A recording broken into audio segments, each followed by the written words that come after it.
ዶክተር ደረጀ በኢትዮጵያ የሐኪም ታካሚ ጥምርታ 1 ለ10 ሺና ከዛ በላይ መሆኑን መረጃዎች ያሳያሉ። በአንጻሩ ከ3000 በላይ ሐኪሞች በመንግስት ሆስፒታሎች የመቀጠር እድል አጣን ብለው ስራቸው ይንከራተታሉ።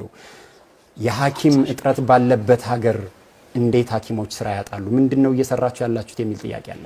ለሐኪሞቻችን ድምድቦ ለአጠቃላይ ጤና ባለሙያ እኔም ምስጋናዬን ማቅረብ ፈልጋለሁ። በተለያዩ ሁኔታዎች ውስጥ ሆናችሁ የዜጎቻችሁን ጤና የምትጠብቁት እጅግ እናመሰግናለን። ባለፉት 5 ዓመታት ብቻ ከ150 ሺህ በላይ ጤና ባለሙያዎችን አስተምረን ወደ ስራ ማስገባት መቅጠር ችለናል። አሁንም ክፍተት እንዳለ አንዳንድ ቦታ ላይ ይታያል። እሱንም ደግሞ መንግስት ተጨማሪ በጀቶችን በማምጣት እየቀጠረ ነው የሚገኘው። በተለይ መንግስት ብቻም ሳይሆን ከተለያዩ ሀብቶችን በማሰባሰብ ከአጋሪሶቻችን ጭምር በተለያዩ ቦታዎች ላይ አሁን ስራ እየፈለጉ ያሉትንና የሐኪም እጥረት ባለበት ሀገር ስራ ፈተው የተቀመጡትን ሐኪሞች በሚቀጥለው 5 ዓመት ውስጥ ምን ያህል ትቀጥራላችሁ? ሙሉ በሙሉ እንቀጥራለን።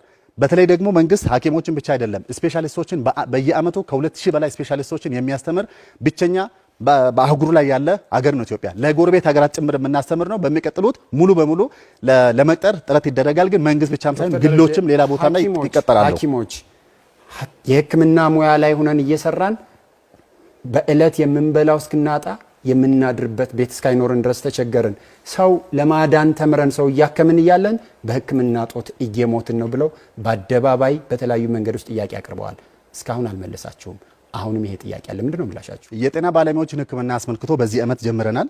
ማህበራዊ ጤና መድን ወይም ደግሞ ሶሻል ኢንሹራንስ የሚባለው ጤና ባለሙያዎቻችን ሙሉ በሙሉ በጤና ተቋማት እንዲታከሙ ህግ ወጥቶ በዚህ ዓመት ተጀምሯል። በሚቀጥለው ዓመት ሙሉ መንግስት ሰራተኛ እንዲታከሙ እናደርጋለን። ከዛ ውጪ ግን መንግስት በቅርብ እንኳን ደሞዝ ማሻሻያ አድርጓል። ተፎካካሪ ፓርቲዎች ለምን ይሄንን እንዳላመሰገኑ ገርሞኛል። ይሄን እያደረገን ያለው መንግስት ደሞዝ አሻሽለዋል። እንደ ጤና ሴክተር ደግሞ ዲዩቲና የተለያዩ የማትጊያ ስርዓቶችን እያሻሻል እንገኛለን። የተጀመሩ ስራዎች አሉ። በቀጣይነት ነው በተለይ የሚቀጥሉ 5 ዓመታት የመንግስትን አቅም ማዕከል ያደረገ ተጨማሪ ስራዎች እንደሚያስፈልጉ የበለጠ ሙያቸው እንደምናሻሽል እንደምናሰለጥናቸው እንደምንቀጥራቸውና ተጨማሪ መተጊያ ስራዎችን ወደ ስራ እናስገባለን። በሀገር ውስጥ ለመኖር የሚያስቸግርና የማያስችል ገቢ ከማጣት ባሻገር የሐኪሞች አያያዝ የተመቸ ባልሆነ ምክንያት ለመሰደድ ተገደናል፣ ለመሰደድም ተገደዋል ያሉ ሐኪሞች የአያያዝና የአስተዳደር ጥያቄ አላቸው። ምንድነው ምላሻችሁና ምን ታደርጋላችሁ? ከዚህ ጋር ታይዞ ሐኪሞቻችን በአብዛኛው እኔንን ጭምር ጤና ሴክተር እየሰራን ያለነው ሐኪሞች ናቸው። በየደረጃው ተቋማትን እየሰሩ ያሉት የጤና ባለሙያዎች ናቸው። የፖለቲካ አባላት ናቸው። ቅድም የተባለው ትክክል አይደለም። ጤና ሴክተር በሐኪሞችና በጤና ባለሙያዎች እየተመራን ያለው። ይሁን እንጂ ወደ ተለያየ አገር የሚሄዱ አሉ። ይህንን ለማስቀረት ሰፋፊ ጥረቶችን እናደርጋለን። በተለይ የግል ጤና አገልግሎት በመንግስት ጤና ተቋማት ውስጥ እንዲሰጥ ፕራይቬት ዊንግ ብለን እየሰራን ያለ ነው። ተጨማሪ አቅሞች እንዲፈጠሩ እናደርጋለን። በተለይ ደግሞ ከግልና ከመንግስት ጋር አብሮ ተባብረን በመስራት ወደ አገር ውስጥ እንዲቆዩ እናደርጋለን። 63 ሚሊዮን አደረሰን ትላላችሁ። አገልግሎቱ ግን ሰዎች የሚማረሩበት ነው። የማህበረ ፋርማሲ ወይም ኮሚኒቲ ፋርማሲ የሚባል ወደ ስራ አስገብተናል። ከ850 በላይ ኮሚኒቲ ፋርማሲዎች አሉን። የመንግስት ፋርማሲ ውስጥ የሌለውን እዛ ውጪ ፊት ለፊት ላይ እያገኙ እያደረግን ነው የምንገኘው። ትልቅ መሻሻል መጥቷል። ማህበረሰባችን ከየትኛውም ጊዜ በላይ ፋርማሲ ውስጥ ሄዶ አገልግሎት የማግኘት እንዲሁም ደግሞ የተሻለ አገልግሎት ማግኘት ላይ ከፍተኛ ለውጥ እየመጣን ያለው። ይሁን እንጂ በሚቀጥለው ይሄንን የማላቅ ስራ እንደ ፓርቲ የምንሰራ ይሆናል። መንግስት ተቋማት ውስጥ መድኃኒት አጣን እያሉ ነው ዜጎች። ሁሉም አይደለም፣ ውስን በተለይ የካንሰር መድኃኒቶች እንዲሁም ደግሞ ተላላፊ ያሉ መድኃኒቶች ጋር ክፍተቶች እንዳሉ በደንብ ይታወቃል።